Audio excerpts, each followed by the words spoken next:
at this carnage and our anger, and to express our solidarity with the people of Gaza.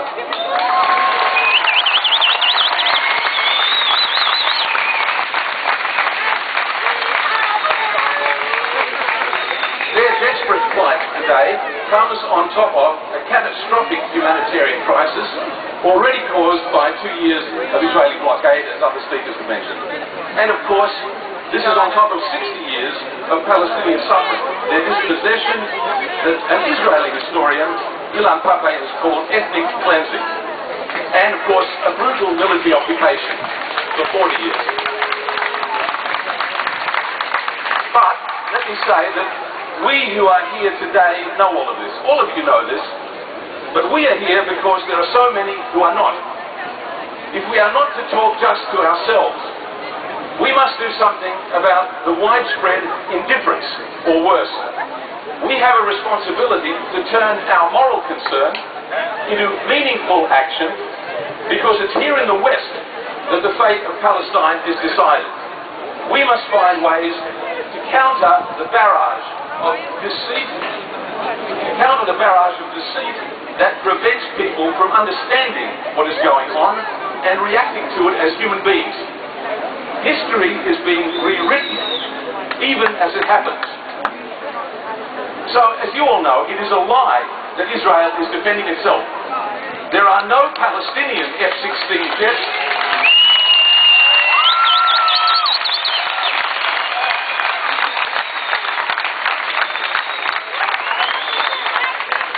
There are no Palestinian F-16 jets bombing Israel. There are no Palestinian tanks in the street of Tel Aviv.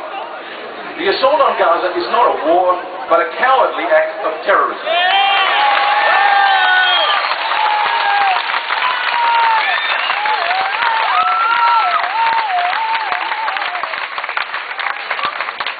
It is perpetrated by the most sophisticated military force against a defenseless population. The casualty figures are sufficient evidence of this crime against humanity. But this is not how it is presented in our media, or by our own politicians, who endlessly, uncritically repeat the official lies of Israeli propaganda. Under the guise of balance, the victims are blamed for their suffering and they have no voice, and the world stands by doing nothing. It is also a lie, endlessly repeated by our media and politicians, that Hamas does not want to negotiate. The record is clear. Israel has rebuffed serious proposals because it would have to make just concessions to the Palestinians. It is also a lie, endlessly repeated by our media and politicians, that Israel had no choice, as they keep saying, but to launch this assault. Israel had a clear choice.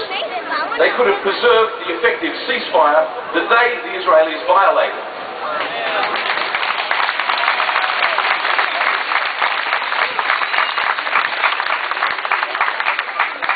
It is also a lie, perhaps the main lie that is being repeated, that Israel is attacking Gaza to stop rockets. You could learn this from the official website of the Israeli Ministry of Foreign Affairs. On November the 4th, Israel violated the ceasefire that held for 6 months, as reported on the Israeli Defense Force website, and the ceasefire was protecting Israeli citizens from rockets, as actually emails from the citizens of Sderot clearly understand. The official Israeli website showed that Hamas launched its missiles in retaliation for Israeli attacks. But on December the 27th, the very day that Israel launched its savage bombardment, the Foreign Ministry changed its website, removing the charts, giving the numbers of rockets and mortars fired from Gaza. Of course, these charts revealed the near total cessation of rocket fire during the truce, and they provide striking evidence of Hamas's good faith and considerable restraint in the face of the blockade.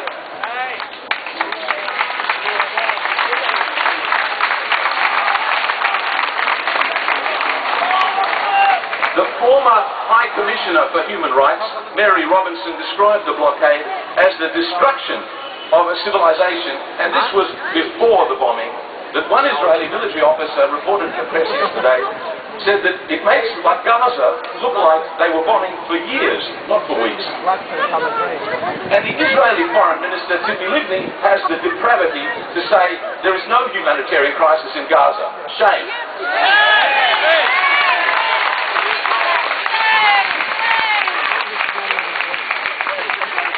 But we are here because we understand these facts and we understand their moral significance.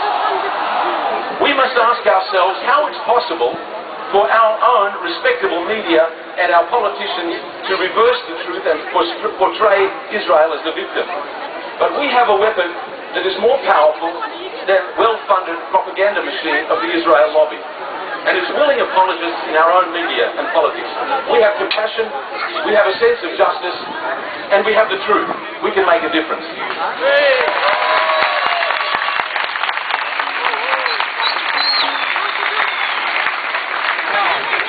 I have a few more things I'd like to say, and then I'll find out. What we are up against is not just a bias, but a kind of ignorance, a culpable, blameworthy ignorance. It's a kind of psychological aberration or a deviance. It's a moral blindness that fails to notice the gross imbalance and suffering. Israeli violence is not disproportionate, it's barbaric.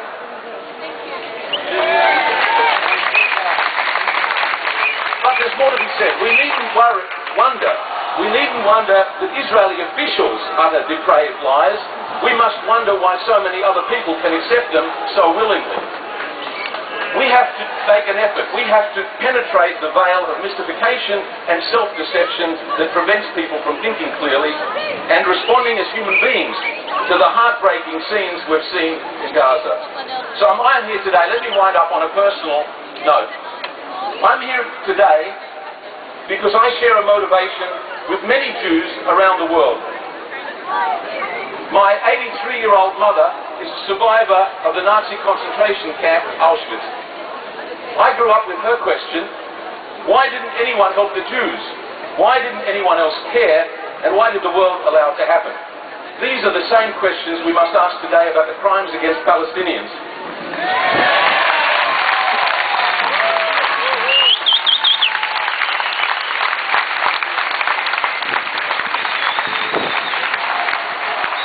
I'm here because the state of Israel does not represent all Jews.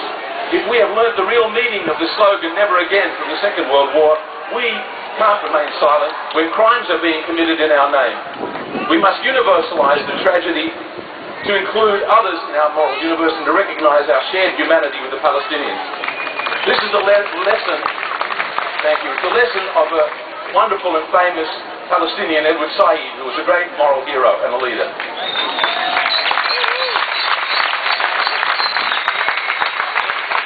Let me wind up with one final remark. The Nazis made Jews wear a yellow Star of David to stigmatize them and to persecute them, and I grew up with an immensely moving image of other people, not Jews, like the King of Denmark and other people, who showed their humanity by wearing the yellow star to symbolize their solidarity with the Jewish victims of persecution. This is the spirit in which I'm wearing a Palestinian badge today, and the spirit in which many Jews and others around the world stand with the Palestinians.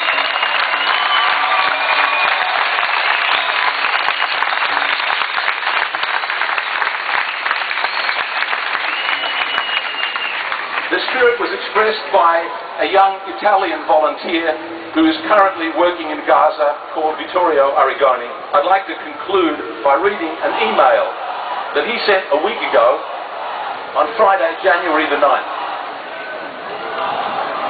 This is an email from the Italian worker in Gaza. He wrote, "The Italian consulate has just contacted me to say that tomorrow they shall evacuate a fellow Italian, an elderly nun. The consul gently urged me to seize this last opportunity to escape this hell with the nun." He goes on to say, "I thanked him for the offer, but I'm not moving from here. I just can't." He says, "For the sake of the losses we endured before being Italian, Spanish, British or Australian, right now, we are all Palestinians." Thank you.